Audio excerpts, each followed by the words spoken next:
बच्चों कैसे हैं? आज एक आपको हम बहुत ही सुंदर, बहुत अच्छी, बहुत मजेदार कविता कहेंगे। सुनकर आपका मन खुश और प्रफुल्लित हो जाएगा। ठीक है? सुनेंगे ध्यान से। कविता में के मतलब इसके बारे में पहले थोड़ा बता दें। सूरज के छिपने पर आकाश में तारे टिमटिमाने लगते हैं। वे आसमान में एक रहस्यमय माया जाल में बुने हैं। उन्हें देखकर हमारे मन में अनेक प्रश्न उठते हैं। अब तो सर्दी का समय चल रहा है, लेकिन जब गर्मी का समय आता है तो आप लोग देखते हो कि आकाश में तारे टिमटिमाते हैं। तो ये रहस्य बन जाता है कि आखिरकार टिमटिमा कैसे रहे हैं? ना वहाँ लाइट है, ना बिजली है, तो जल कैसे रहे हैं? ये रहस्यमय है कि नहीं है? ये आखिरकार जब तो कोई कहता भगवान नहीं है, नहीं, भगवान है। भगवान है, भगवान की दी हुई पूरी प्रकृति है। हम, तुम, जीव, जंतु, पेड़, पौधे, सारी प्रकृति उन्हीं की दी हुई है। ठीक है ना? तो एक बच्चा अपनी माँ से उस तारा के बारे में विवेचना करके उसके बारे में पूछ रहा है। क्या कह रहा है? माँ, जब सूरज ढल जाता है, अंधियारा छा जाता है, आसमान में जगमग जगमग दीवों कौन जलाता है?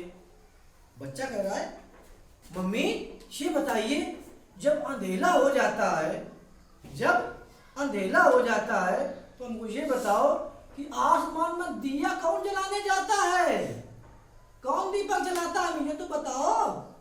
उतनी दूर कौन आदमी दीपक जलाने जाता है रात में? ये बताओ। बच्चा है, सोच कितनी बड़ी है उसकी। देख रहे हैं? तो माँ कैसे समझाती है, आगे समझेंगे।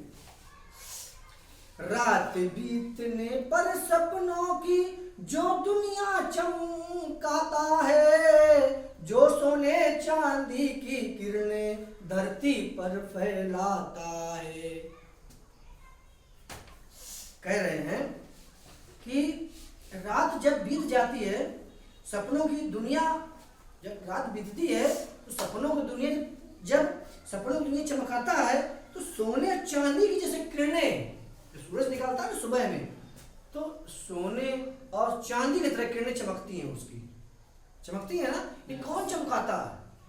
बच्चा अपनी माँ से पूछ रहा है, ये कौन चमकाता है? हमको ये बताइए माँ कि सुबह में सोने चांदी जैसे किरणें कौन चमकाता है? रात में होती है तो दिया कौन जलाने जाता है? हमको आप बताइए इसके बारे में। जब आप लोग छोटे होंगे तो आप लोग भी लग रहा होगा, पहले जब हम लोग भी छोटे थे तो छत में लेटते थे। हम भाई बहन सब लोग थे साथ में, तो लेटते थे, कहते थे ये बताओ आसमान में तुम्हें कै गो तारा दिखाई दे रहा है? तो एक बोला था हमें 4। फिर हम देखते थे गौर से, हमें 5 दिखाई दे रहा है, एक वो है। और जैसे तुम शाम में ध्यान से देखोगे ना, तुम्हें छोटे छोटे तारे बहुत से दिखाई देंगे। और हम लोग भी यही सोचते थे कि आखिरकार जलते कैसे हैं। लेकिन जब धीरे धीरे करके हम लोग बड़े होते गए, आगे बढ़ते गए, तो समझ में आने लगा सब ये प्रकृति की देन है। और विज्ञान बहुत हद तक पहुंच गई है। अभी चंद्रमा में भी हमारे वैज्ञानिक पहुंच चुके हैं, है ना? Yes, sir. जब वह सूरज ढल जाता है, अंधियारा छा जाता है, आसमान में जगमग जगमग लाखों दीप जलाता है। कह रहा है बच्चा कि मम्मी और एक चीज ये बता रहे हैं कि जैसे ही सूरज ढलने लगता है, अभी तो आपका मान लेते हैं ये सर्दी का समय है, अभी उतनी सर्दी नहीं पड़ रही है, लेकिन जैसे दिसंबर और जनवरी का महीना आएगा तो अभी तो आपको दिख रहा है, अभी लगभग हमें लग रहा है बज रहा होगा 5:15 बज रहा है, 5:15 बज रहा है। अब देखिए मुझे पता भी नहीं 5:15 मैंने बता दिया बज रहा है। 5:15 बज रहा है दिसंबर जनवरी के महीने में। यही 5:15 में आपको कुछ नहीं दिखाई देगा, अभी तो आपको दिखाई भी दे रहा है। और रात हो जाएगी, और जैसे रात ढलेगी, है ना, तो सर्दी के मौसम में तो कोयला से तो ज्यादा तारे दिखाई नहीं देंगे, लेकिन गर्मी के मौसम में तारे हमको बिल्कुल साफ दिखाई देते हैं। तो बच्चा उसी के विषय में अपनी माँ से डिस्कस करता हुआ ये सब बातें पूछता है। आप लोग भी पूछते हैं नहीं पूछते हैं? तो इस कविता का उद्देश्य बाल मन की खिड़कियों को खोलकर उन्हें उस रहस्यों को जानने के लिए प्रेरित करता है और उनके मन में उनके अनेक प्रश्नों को जन्म देता है। इस कहानी का मतलब है कि एक छोटा बच्चा इस कहानी से ये पता चलता है, इस कविता से ये पता चलता है कि बच्चा ये नए नए प्रश्न खोजता है और नए नए प्रश्न खोजने से आईक्यू लेवल भी सबका बढ़ता है। अगर नई नई चीज सोचते जाओ और हर सोच का जवाब आप देते जाओ, मिलता जाए, तो वो फिर उसकी आईक्यू लेवल बहुत तेज होगी, दिमाग का भी तेज होगा और ज्ञान भी बढ़ता चला जाएगा। जैसे आज से करीब मान चलिए भाई 8-10 साल पहले एक छोटा बच्चा था कौटिल्य, बहुत ब्रिलियंट बच्चा था, माइंड ब्लोइंग, उसका आईक्यू लेवल बहुत तेज था। उसे जब पूछा गया, जब वो मीडिया में गया तो पूछा गया कि आप इतने होशियार ब्रिलियंट कैसे हैं? बताइए, आप छोटे से हैं और आपको इतिहास पूरा पता है, जो हम लोग नहीं जानते वो आपको पता है। तो बोला कि हम क्वेश्चंस करते थे अपने मम्मी और पापा से, मम्मी पापा मुझे क्वेश्चन का आंसर देते थे जो मैं उसको याद करता था, और जब हम याद करते थे तो मैं माइंड में बैठता जाता था।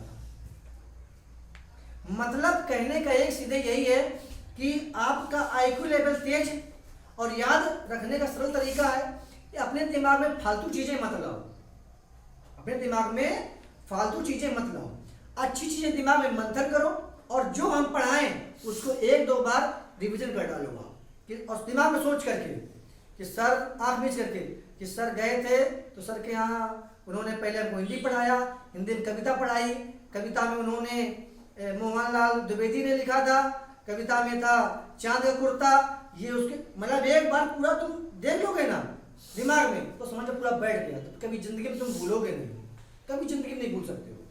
और जो यहाँ तो केवल समझ गए और घर गए, घर जाने के बाद फिर दूसरी चीज करने लगे, दिमाग में बात नहीं रही तो आदमी वहीं से भूल जाता है और आईक्यू लेवल वहीं उसकी नहीं बढ़ती, यह समझ लो। तो सोने के आधे घंटे पहले जो पढ़ाया जाए उसको आपको बढ़िया से एक बार रिवीजन कर डालना है दिमाग में, माइंड में, किताब से नहीं, माइंड में कि क्या क्या आज हम पढ़े बस। अच्छा तुम ये बताओ कि अभी तुम सुबह में क्या खाए हो, क्या भूले हो? नहीं भूले हो। क्यों? क्यों? सुबह तुम जो खाए हो वो खाना तुम कम से कम 4 बार याद कर चुके हो कि हम सुबह दाल चावल खाए थे, कम से कम 4 बार याद कर चुके हो, तो दिमाग में फिट हो गया है, दिमाग में फिट हो गया है कि आज थर्सडे के दिन दाल चावल सुबह 8 बजे मैंने खाया था। अब तुमसे कोई पूछ देगा तो तुम ध्यान से बता दोगे कि हमने 8 बजे खाया दाल चावल, बोलोगे नहीं, क्या तुमने 4 बार उसको माइंड कर लिया है। ऐसे कोई तुम पढ़ो, कोई पढ़ाया गया टीचर, कोई पढ़ाए कुछ भी करे, तुम उसको बढ़िया से आधे घंटे पहले रिवीजन कर डालो, कभी जिंदगी में नहीं भूलोगे आप। ठीक है? चलिए, गुड।